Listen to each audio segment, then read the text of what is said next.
నమస్కారం. న్యాయసేవ కార్యక్రమానికి స్వాగతం.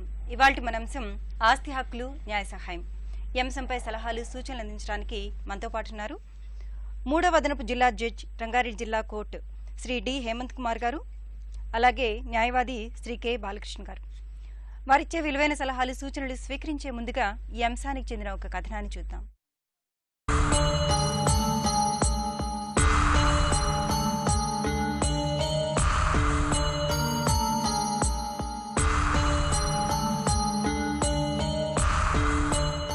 ఆధునిక కాలంలో ఆస్తి వివాదాలు పెరిగాయి. భిన్నత్వంలో ఏకత్వంగా అంతంత మాత్రమైన ఆస్తులతో జీవనయానం సాగించే మన దేశంలో ఆ వివాదాలు మరింత జటిలమవుతున్నాయి. అందుకు తగ్గట్టే చట్టాల్లోనూ మార్పులు చేర్పులు చోటు చేసుకుంటున్నాయి. అయితే ఏ వివాదానికి ఎలాంటి సహాయం పొందాలన్నదే సామాన్యుడి అసలు సమస్య. ఆలస్యంగా అందిన న్యాయము అన్యాయమే అన్నది ప్రాథమిక న్యాయ సూత్రం. తమ తండ్రి నుంచి వారసత్వంగా వస్తున్న ఆస్తులను అన్నదమ్ములు ఎలా పంచుకోవాలి, మళ్లీ అందులో పెళ్లైన ఆడపిల్లలకు కూడా తమతో పాటుగా ఆస్తిలో భాగం ఇవ్వాలని చట్టంలో మార్పులు జరిగాయి. పార్లమెంటులో అలాగే రాష్ట్రాల్లోని అసెంబ్లీలలో ఆడపిల్లలకు కూడా వారసత్వపు హక్కును కలిగించారు. మన దేశంలో 1882 నాటి ఆస్తి హక్కు చట్టం ఇంకా ఆచరణలోనే ఉంది. పార్లమెంటులో హిందూ సక్సేషన్ చట్టం 1956లో ఆమోదం పొందింది. మన దేశంలోని సుప్రీంకోర్టులో అలాగే రాష్ట్ర హైకోర్టులలో కొన్ని వేల కొద్ది ఆస్తి వివాదాల కేసులు పెండింగ్ ఉన్నాయి. ఇక దిగువ కోర్టులలో అపరిష్కృతంగా దాదాపు 10 లక్షల పెండింగ్ కేసుల్లో సగానికి పైగా ఆస్తి వివాదాలే కావడం గమనార్హం. వ్యవసాయ భూములు, ఇళ్లు, గృహ సముదాయాల్లో ప్లాట్లను కొంటున్నప్పుడు పాటించిన నిబంధనలు, గతంలో జరిగిన లావాదేవీలను తెలుసుకోవాలి. అలాగే స్థిర చరాస్తులను అమ్మాలనుకున్నప్పుడు వాటిపై పూర్తి హక్కులు కలిగి ఉన్నప్పుడు మాత్రమే ఎవరికైనా ఎప్పుడైనా విక్రయించడానికి వీలు కలుగుతుంది. అమ్మకందారుడికి కొనుగోలుదారుడికి మధ్యలో అమ్మకం ఒప్పందం కుదిరినప్పుడే ఇరువురి మధ్య స్థిర చరాస్తుల బదలాయింపునకు అవకాశం ఉంటుంది. వాటిని ఖచ్చితంగా దస్తావేజులపై రాసుకుని రిజిస్టర్ చేసుకోవడం ద్వారా ఇద్దరి మధ్య క్రయ విక్రయాలకు సంబంధించిన ప్రక్రియ పూర్తి అవుతుంది. ఒకవేళ ఇంటి యజమాని తన ఆస్తికి సంబంధించి ఎలాంటి వీలునామా రాయకుండానే అకస్మాత్తుగా మరణిస్తే తన వారసులు ఆస్తిని ఎలా పంచుకోవాలి, భార్య, కుమారుడు, కూతురు ఎవరికి ఏ రకంగా భాగాలు పంచుకోవాలో తెలియని అయోమయ స్థితి. అలాగే వారసులు మైనర్లు అయితే వారికి ఎలాంటి హక్కు ఉంటుంది, ఇలా అనేక సందేహాలు. ఈ నేపథ్యంలో ఆస్తిపరమైన న్యాయ సమస్యలు ఎదుర్కొంటున్న వారికి అండనిచ్చే చట్టాల గురించి, వాటి ప్రయోజనం పొందేందుకు ఎవరిని ఎలా సంప్రదించాలో న్యాయసేవ అధికార సంస్థ తగు అవగాహనను, న్యాయ సహాయాన్ని అందిస్తోంది. ఒక కాల్ అటెండ్ చేద్దామండి. తాడేపల్లిగూడెం నుంచి చంద్రరావు గారు. నమస్తే అండి చంద్రరావు గారు. హలో హలో హలో, నమస్తే అండి, చెప్పండి. అది తాడేపల్లిగూడెం, నా పేరు చంద్రరావు అండి. ఓకే అండి, చంద్రరావు గారు చెప్పండి. మాది మేము 4 అన్నదమ్ములం అండి. ఓకే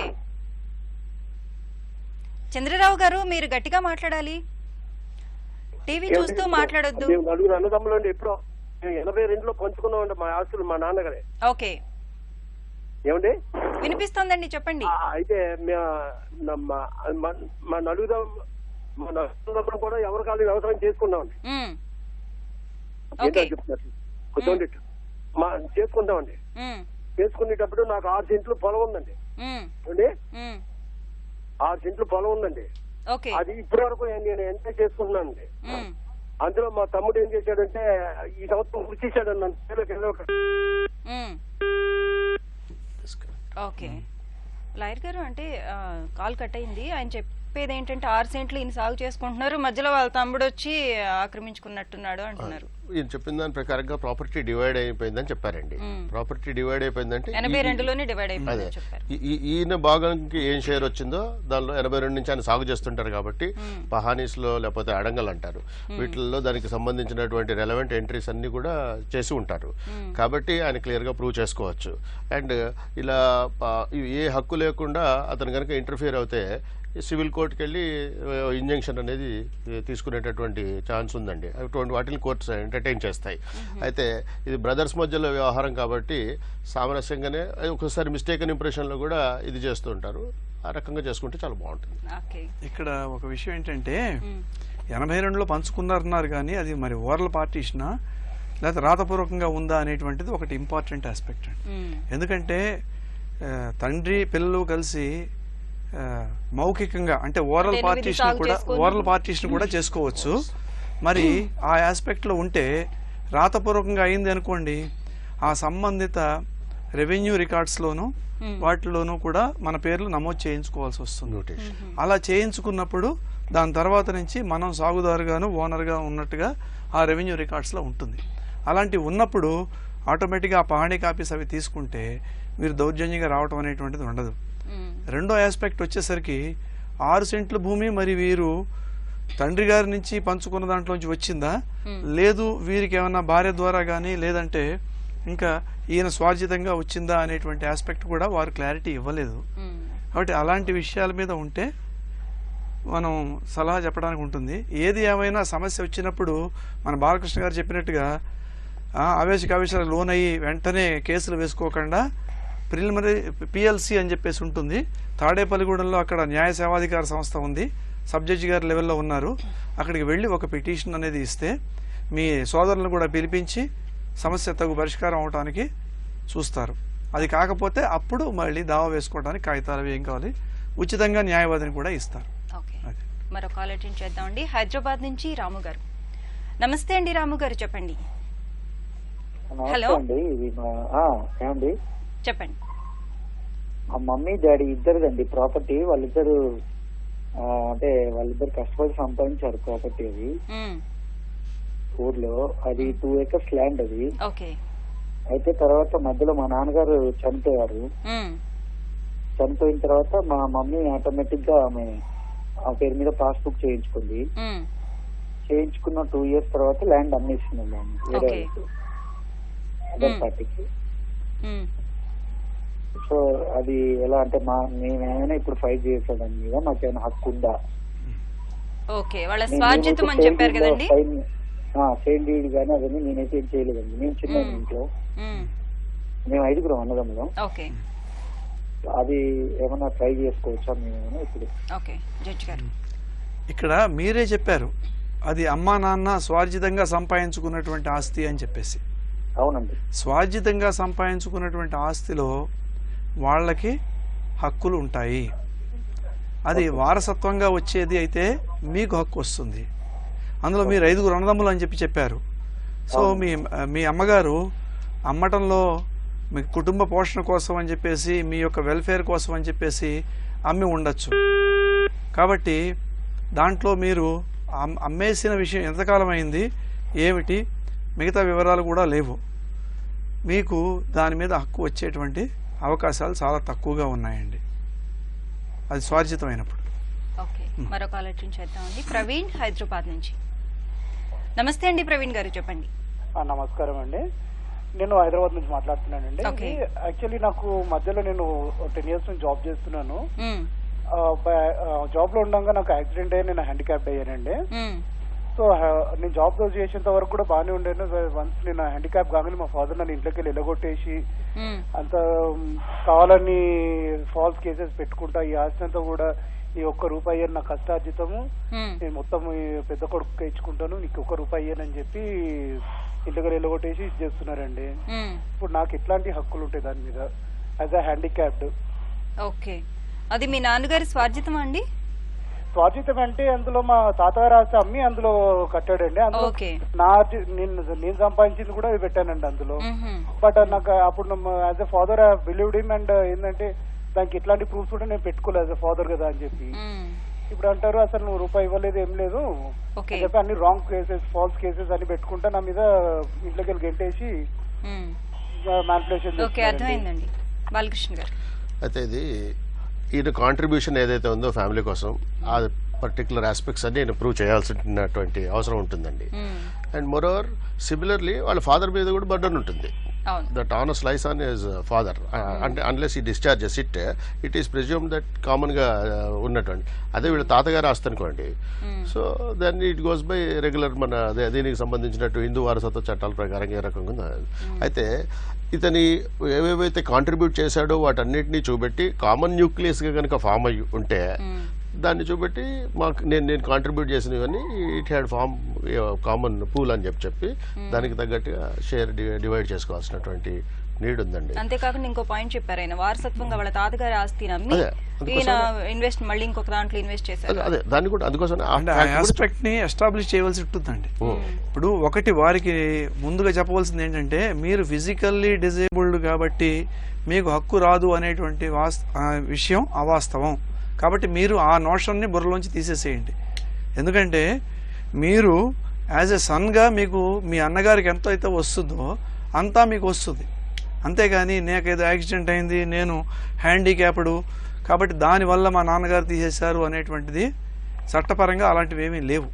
తెలిసిందండి. You are also equally with your other brother. మీరు కూడా సమానంగా మీ అన్నగారితోటి ఆస్తి పొందడానికి. తను కావాలని చెప్పి ఫాల్స్ కేసెస్ పెట్టుకుంటా, ఇప్పుడు ఏంటంటే నేను నా ఎబిలిటీ తగ్గింది, ఇతనికి ఇన్కమ్ ఉండదు, ఇతని దగ్గర ఎందుకు ఉండాలి అని చెప్పే నోషన్ లో అన్ని కూడా చేస్తున్నారండి. అంటే మీరు ఫాల్స్ కేసెస్ అంటున్నారు కానీ అవి ఏ రకమైనటువంటి వాటి వివరాలను మీరు చెప్పలేకపోతున్నారు. చూడండి, మా మిసెస్ ని హరాస్ చేసి తనని పాయిజన్ తాగిచ్చి తన మీద ఒక కేసు చేశారు. నా మీద వెళ్ళేసి అసలు మ్యారేజ్ దాకా నాకు బాగానే ఉండే, తర్వాత ఏమంటారు అవన్నీ క్రిమినల్.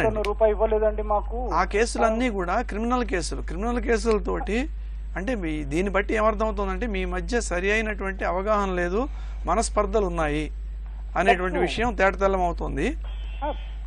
ఇకపోతే చెప్పి ఫాల్స్ కేసెస్ పెడుతున్నారండి. ఈ కేసులు ఫాల్సా రైటా అనేటువంటివన్నీ కూడా ఆఫ్టర్ ఫుల్ ఫ్లెడ్జ్డ్ ట్రయల్ తర్వాతే మనకు తెలుస్తుంది కదండి. కాబట్టి దాని గురించి మనం ఇప్పుడు ఏం చర్చించడం వేస్ట్. ఇప్పుడు మీకు కావాల్సింది ఏంటంటే, మీ దగ్గర ఉన్నటువంటి ఆధారాలు మీ తాతగారి ఆస్తి అమ్మేసి మీ నాన్నగారు కట్టారు అని చెప్పేసి అంటున్నారు. అంటే మీ తాతగారికి ఆస్తి ఉన్నట్టుగాను దాన్ని అమ్మేసి ఆ కామన్ న్యూక్లియస్ లోంచి ఇది చేసినట్లుగా మీరు ఎస్టాబ్లిష్ చేయవలసి ఉంటుంది. అది మాత్రం చేయకపోతే మీరు చెప్పే ఆస్తి మీ నాన్నగారు స్వార్జితం అవుతుంది. మీ నాన్నగారు స్వార్జితం అయింది అనుకోండి, స్వార్జితాన్ని వారి ఇష్టం వచ్చినట్లుగా చేసుకునేటువంటి హక్కు ఉంటుంది. ఇప్పుడు కొత్తగా చట్టం కూడా రాబోతోందండి. ఇంకా అది షేప్ తీసుకోలేదు, వెరీ షార్ట్లీ ఇదవుతుంది. అంటే అదర్వైజ్ డిజేబుల్డ్, అంటే ఈ దివ్యాంగ ఉన్నటువంటి వాళ్ళందరికీ కూడా ఇల్ ట్రీట్ చేసినా ఏమైనా చేసినా కూడా దానికి పనిష్మెంట్ కూడా ఉంది. అది మళ్ళీ క్రిమినల్ లోకి వెళ్తున్నాం.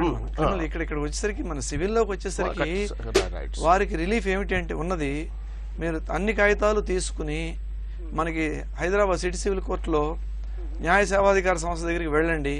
అక్కడికి వెళ్ళి సెక్రటరీ గారిని కలవండి. కలిసి కాగితాలు మీకు ఉచితంగా ఒక న్యాయవాదిని కూడా వారు అరేంజ్ చేయడం జరుగుతుంది. వారి కాగితాలు చూపించిన తర్వాత వారి సలహా మేరకు మీరు చేసుకోండి. అదే మరో కాల్ తీసుకుందాం అండి. విజయనగరం నుంచి వెంకటేశ్వరరావు గారు. నమస్తే అండి వెంకటేశ్వరరావు గారు. నమస్తే అమ్మా. చెప్పండి. ఏం లేదమ్మా, ఇప్పుడు మా మిస్సెస్ వాళ్ళ నాన్నగారిది అనకాపల్లి అన్నమాట. అయితే ఆ మధ్యన మనం 2015లో చనిపోయారమ్మా. చనిపోతే వీళ్ళ అమ్మగారు కొద్దిగా అంశం ఉండు. సో అందునుంచి ఏంటంటే ఇప్పుడు వాళ్ళ అమ్మగారు తాలూకు ఆస్తులు ఏవైతే ఉన్నాయో వాళ్ళ చిన్నాన్నగారి పిల్లలు కొద్దిగా దౌర్జన్యంగా రాయించేసుకున్నారమ్మా. సో అయితే ఇప్పుడు ఆ విషయం చనిపోయిన తర్వాత తెలిసింది. అదేంటంటే వాళ్ళ వీలునామా కింద ఆయన చేత 83 ఏళ్ళు ఆయనకి అవి రాయించేసుకున్నారన్నమాట.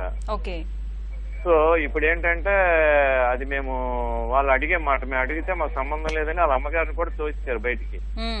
తోచేసి అప్పుడు ఇక్కడ మా ఇంట్లోనే మేమే ఆదరిస్తున్నాం అమ్మా.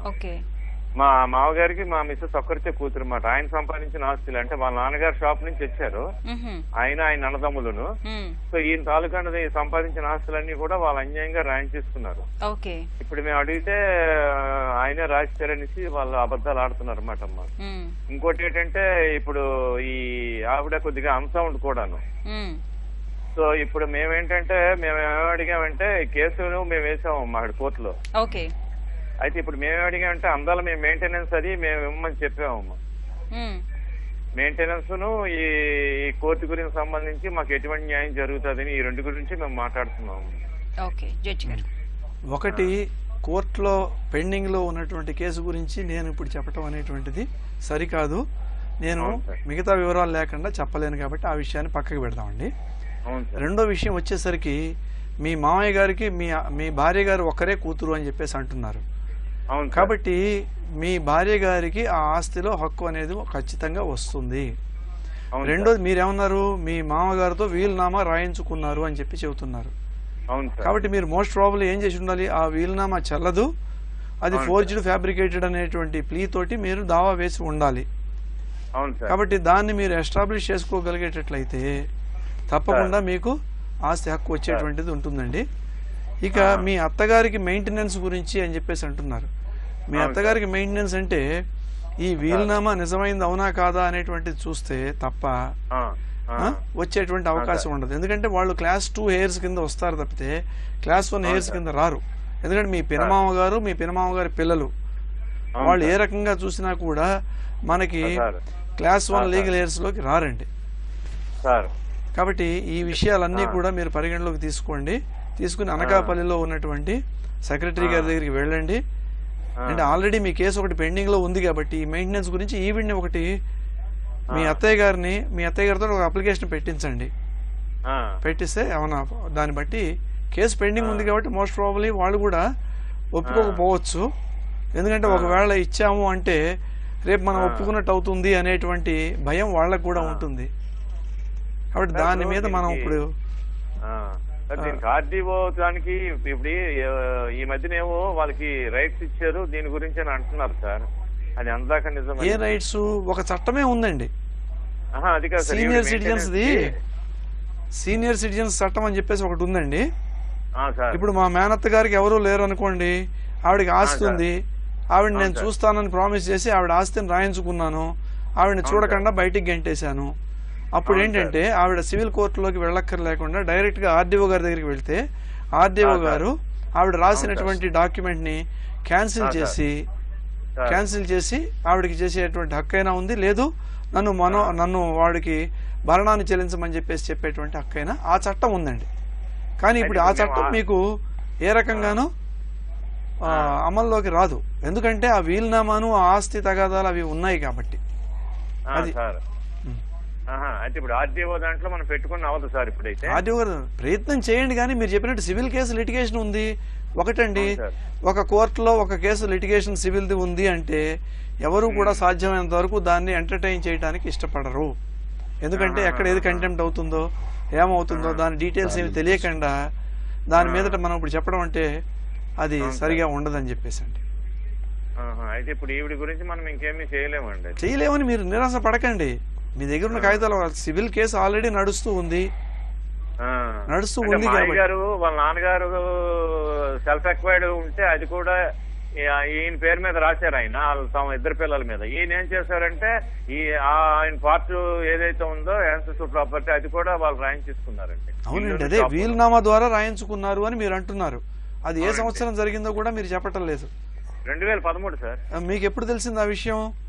మా 2015 చనిపోయిన తర్వాత ఆ పిల్లలు చెప్పిన దాకా మాకు తెలియదండి. మాకు ఈయన రాసినట్టు గాని వాళ్ళు ఇక్కడ బలంతో రాయించినట్టు గాని మాకు తెలియదండి. ఇది అంతా కూడా మీ నాన్నగారు మాకు రాసేసారనేసి ఇదంతా కూడా చెప్పి ఇవన్నీ చేశారండి. మాకు అంతగా తెలియదు. కాబట్టి దాన్ని మనం ఆ వీలునామాని చెల్లదు అని చెప్పేసి దావాలో ఉంటుంది. దాన్ని మనం నిరూపణ చేసుకోగలిగేటట్లయితే మొత్తం హక్కులన్నీ కూడా మీ అత్తయ్య గారికి తర్వాత మీ భార్య గారికి వస్తాయండి. శాంతి హైదరాబాద్ నుంచి. శాంతి గారు నమస్తే అండి, చెప్పండి. నమస్తే మేడం. అది మేము మార్టిగేజ్ చేసామండి ఒక ఫ్లాట్ కి. సో ఆ ఫ్లాట్ కి ఇది 4 months అని చేస్తే లాస్ట్ ఇయర్ ఇంతవరకు. శాంతి గారు కొంచెం గట్టిగా మాట్లాడండి అమ్మా. మార్టిగేజ్ చేసాము మేము, ఫ్లాట్ కి మార్టిగేజ్ చేసామండి, లోన్ ఇచ్చాము.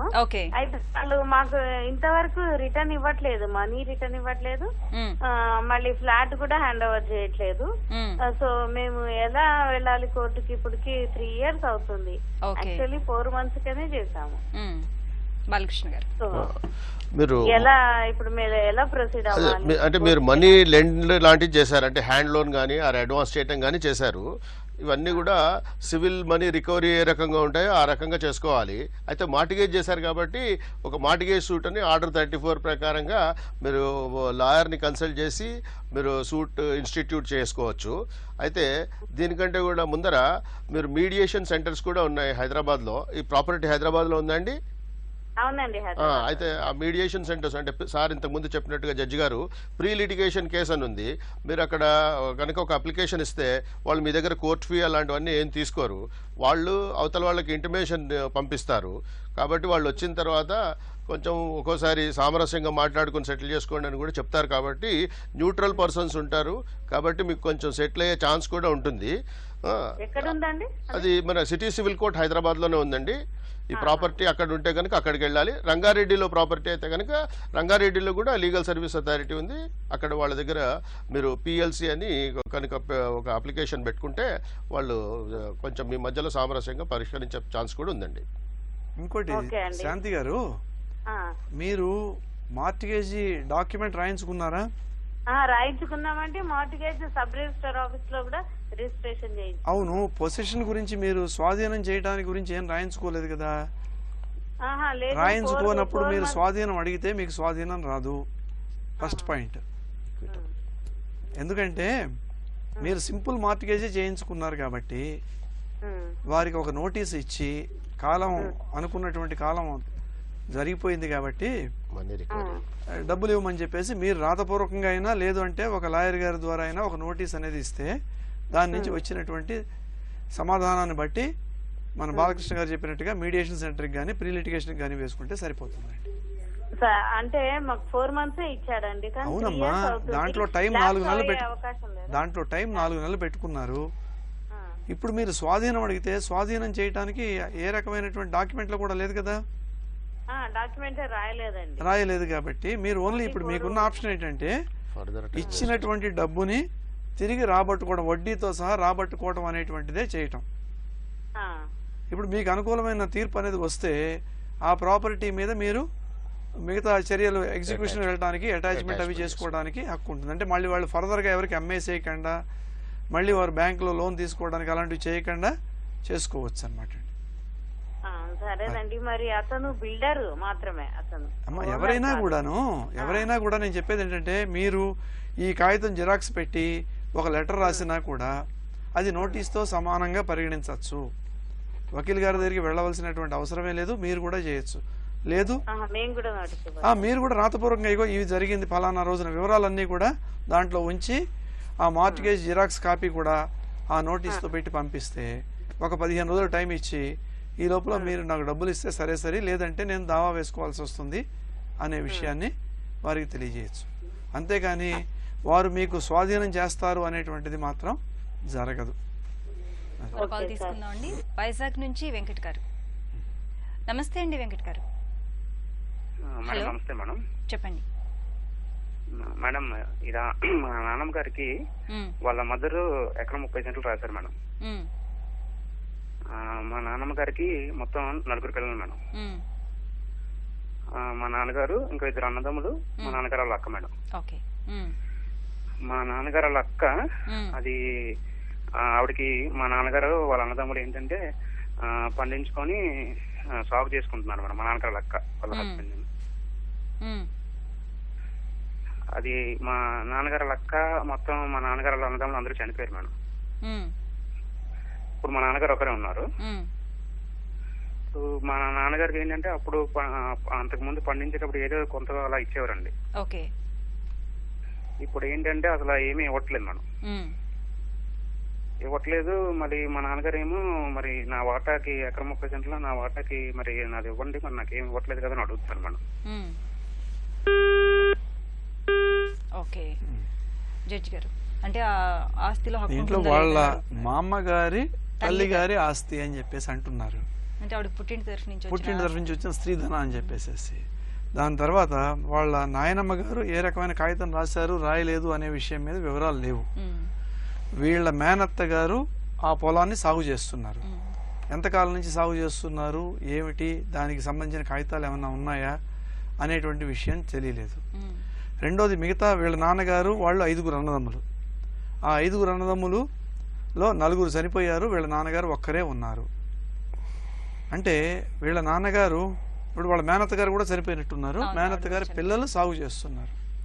అంటే రికార్డ్స్లో ఏమని వచ్చింది, ఈ లోపల ఏమన్నా కాగితాలను వాళ్ళు రాయించుకోవటం కానీ మ్యూటేషన్ అంటాం. ఎందుకంటే ఎప్పుడైనా కూడా ఒక ఆస్తిని నేను మీ నుంచి ఆస్తి కొన్నాను అనుకోండి, కొనగానే సరిపోదు. మీ పేరుతో రెవెన్యూ రికార్డ్స్లో ఉన్నటువంటి ఆస్తిని నేను నా కాగితాలు సబ్ రిజిస్ట్రార్ నుంచి నేను తీసుకున్న కాగితాలు రెవెన్యూ వాళ్ళకి చూపించి నా పేరు చేసుకుంటేనే అప్పుడు రెవెన్యూ రికార్డ్స్లో నా పేరు వస్తుంది. అంతేగాని నేను మీ దగ్గర కొనేసేసి అలా ఊరికే కామ్గా ఉండిపోతే మీ పేరే రెవెన్యూ రికార్డ్స్లో కంటిన్యూ అవుతుంది. కాబట్టి మనం దావా వేయటానికంటే ముందు ఈ విషయాలన్నీ కూడా వాళ్ళు పరిగణలోకి తీసుకోవాలి. ఆ రికార్డ్స్ అవి ఏమీ లేకుండా ఊరికే క్యాజువల్గా మా నాన్నగారికి వస్తుందా ఏమిటి సంగతి అంటే, ఖచ్చితంగా ఆవిడ స్త్రీధనా నుంచి వచ్చింది కాబట్టి వచ్చేటువంటి ఛాన్సెస్ చాలా రిమోట్లో ఉన్నాయి. బట్ వారు ఇచ్చినటువంటి ఫీడ్బ్యాక్ అవి మాత్రం డీటెయిల్స్ అవి మనకి సరిపోవు. అది కాబట్టి ఈ వివరాలన్నీ కూడా వారు ఇక్కడ వైజాగ్ అన్నారు కాబట్టి వైజాగ్ జిల్లా కోర్టు సముదాయాల్లో ఈ న్యాయ సేవాధికార సంస్థ ఉంటుంది కాబట్టి అక్కడికి వెళ్ళి వారు ఈ విషయాన్ని పరిశీలించి చేస్తే సరైన అవకాశం ఉంటుందండి, వాళ్ళకి న్యాయం జరిగే అవకాశం. మరో కాల్ తీసుకుందామండి. నిజామాబాద్ నుంచి శ్రావణ్ కుమార్ గారు. నమస్తే. నమస్కారం మేడం. చెప్పండి మేడం. అది అయితే మా నాన్నమ్మ పేరు పైన 3 సర్వే నంబర్లు ఉన్నాయి మేడం. అగ్రికల్చరల్ ల్యాండ్, అది పట్టా భూమి. అయితే దాంట్లో 2 సర్వే నంబర్లు వాళ్ళు 6/6లో రిజిస్ట్రేషన్ పట్టా వేసుకున్నట్లుగా ఉంది. అయితే ఇంకో సర్వే నంబర్ 6/6లో ఇంకా పట్టా చేసుకున్నట్లుగా ఉంది. అంటే మా నాన్నమ్మ పేరు పైనే ఉంది. అయితే దాన్ని ఇప్పుడు మా నాన్న వాళ్ళు 3 అన్నదమ్ముళ్ళు, దాంట్లో 2 చనిపోయారు. అయితే మా బాబాయ్ ఒక అతను ఉన్నాడు. అయితే దాని గురించి ఏమన్నా ఫైట్ చేయొచ్చా అని, ఏమన్నా కేసు సివిల్ కేసు ఏమన్నా వేయచ్చా అని. నాయనమ్మ గారు ఉన్నారా? నానమ్మ గారు చనిపోయారు. 2 సర్వే నంబర్లు రిజిస్ట్రేషన్ చేసినట్లుగా ఉంది. 6/6లో కూడా వాళ్ళు పట్టా చేయించుకున్నారు. మిగతా పిల్లలందరూ చనిపోయారు, ఒక వాళ్ళ బాబాయ్ మాత్రం ఉన్నారట. ఇప్పుడు చనిపోయిన వాళ్ళకి పిల్లలు ఉంటే వాళ్ళకి హక్కు ఉంటుంది, వాళ్ళ గ్రాండ్ మదర్ నుంచి వచ్చింది కదా. సో వాళ్ళ బాబాయిల షేర్ ఒకటి, బాబాయ్కి 4 పిల్లలు ఉంటే వాళ్ళకి ఈక్వల్గా ఆయన షేర్ని డిస్ట్రిబ్యూట్ చేసుకోవాల్సి వస్తుంది. వాళ్ళు సేమ్ వీళ్ళందరికీ హక్కు ఉంటుంది. They can contest for this. అయితే చెప్పండి. అయితే ఈ 2 సర్వేలతో పాటు ఇంకో సర్వే నంబర్ కూడా వాళ్ళు కొనుగోలు అని రాయించేసుకున్నారు. అడంగల్ పహానీలో మాత్రం కొనుగోలు అని రాయించేసుకున్నారు. 6/6లో మాత్రం అలాగే ఉండిపోయింది. అది మా నాన్నమ్మ పేరు పైనే ఉంది, పాస్బుక్లు గానీ. ఇంతకు ముందు జడ్జి గారు చెప్పినట్టుగా మ్యూటేషన్ అనేది చేయించుకున్నారా లేదా అనేది ఇంపార్టెంట్ ఇక్కడ. అయితే కొన్నిసార్లు ఏం చేస్తారు, ఇలా ప్రాపర్టీ కొంటారు, ఓన్లీ సేల్ డీడ్ ఉంటుంది, అక్కడ మ్యూటేట్ చేసుకోరు. అలాంటప్పుడు ఇట్లాంటి ప్రాబ్లమ్స్ వచ్చేందుకు ఎక్కువ ఛాన్సెస్ ఉన్నాయి. అయితే మీ నాన్నమ్మ అమ్మారా లేదా అది కూడా క్లియర్ గా చెప్పాలి. మీరు మీ నాన్నమ్మ అమ్మారనుకోండి, 2 సర్వే నంబర్లు అమ్మింది కదా, దాని గురించి మనకు డిస్ప్యూట్ లేదు. ఇప్పుడు మిగిలింది ఒక సర్వే నెంబర్, అది ఆవిడ అమ్మలేదు కదా. అమ్మలేదు. ఆవిడ అమ్మలేనప్పుడు ఎవరు వారసులు, వాళ్ళకే కదా హక్కు ఉండేది. బాబాయ్కి ఉంది, మీ బాబాయ్ కూడా ఉంటుంది. ఇప్పుడు చనిపోయిన వాళ్ళు ఉన్నారు కదా, వాళ్ళ పిల్లలకు కూడా హక్కు ఉంటుంది. అంతే కదా. మీ ఫాదరు వాళ్ళ బ్రదర్స్ అందరికి ఈక్వల్ రైట్ ఉంటుంది.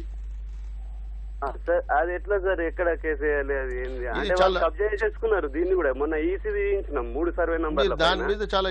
ఇప్పుడు కబ్జా ఎవరు చేశారు? హలో సార్, కబ్జా ఎవరు చేశారు అంటే ఆర్మూర్లో అవుట్ సైడర్స్, మీ ఫ్యామిలీ వాళ్ళు కాదు. మా ఫ్యామిలీ వాళ్ళు కాదు. అందుకోసమని మీరు అందరూ కలిసి యునైటెడ్ గా, ఇప్పుడు మనమే కొట్లాడుకుంటే ఎట్లా, ఫస్ట్ మీరు అందరు యునైటెడ్ గా ఉండి. ఇప్పుడు కొట్లాడలేవు సార్ మేము. ఒక నిమిషం. అదే మీరు షేర్ అడిగిన దాన్ని బట్టి అక్కడ ఏదో డిస్ప్యూట్ ఉంది అనుకున్నాను. ఓకే, అది పక్కన పెట్టండి. ఇప్పుడు మీరు అందరూ కలిసి ఎవరైతే కబ్జా చేయబోతున్నారో వాళ్ళ మీద యాక్షన్ తీసుకుంటే సరిపోతుంది.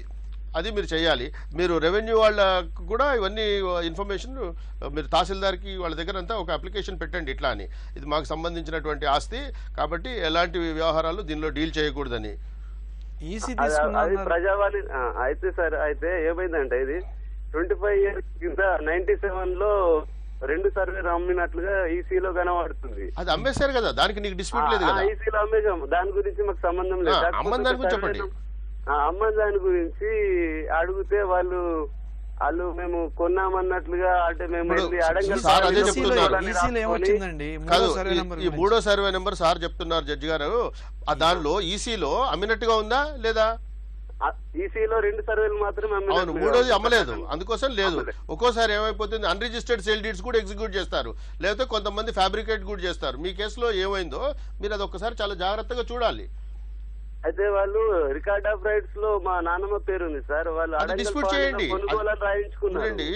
మీరు మీ నాన్నమ్మ అమ్మలేదంటున్నారు కాబట్టి ఆ ఒక సర్వే నెంబర్ గురించే మాట్లాడుతున్నాను. మీ నాన్నమ్మ అమ్మలేదు కాబట్టి ఎవరన్నా రికార్డ్ ఆఫ్ రైట్స్ గురించి ఏ అప్లికేషన్ పెట్టినా కూడా అవన్నీ కూడా వాళ్ళు సొంతంగా తయారు చేసినటువంటివి. కాబట్టి మీరు దాని మీద ఇమీడియట్ గా ఎంఆర్ఓ గారికి ఒక లెటర్ ఇచ్చి ఇలా ఇలా జరుగుతోందని చెప్పండి. మీరు మీ నిజామాబాద్ అన్నారు కదా, మీరు అక్కడ లీగల్ సర్వీసెస్ అథారిటీకి వెళ్ళండి, వాళ్ళు కూడా మీకు చాలా హెల్ప్ చేయగలుగుతారు.